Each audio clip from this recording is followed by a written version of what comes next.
The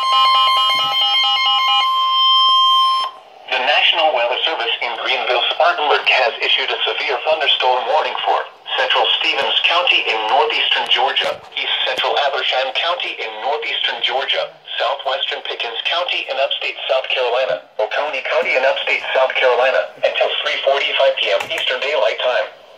At 3:02 p.m. Eastern Daylight Time, a severe thunderstorm was located 10 miles northeast of Tacoma, or 7 miles west of Westminster, moving east at 25 miles per hour. Hazard, 60 miles per hour wind gusts and quarter-size hail. Source, radar indicated.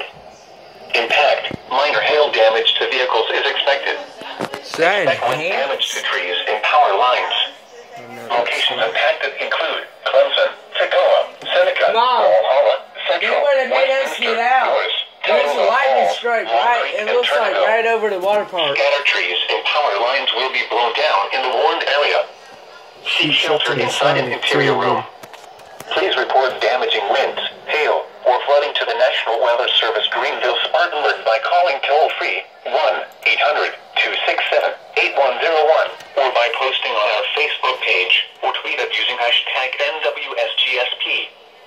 Your message should describe the event and the specific location where it occurred. Repeating, a severe thunderstorm warning has been issued until 3:45 p.m. Eastern Daylight Time for the following counties in Georgia, Habersham and Stevens, and the following counties in South Carolina, Oconee and Pickens.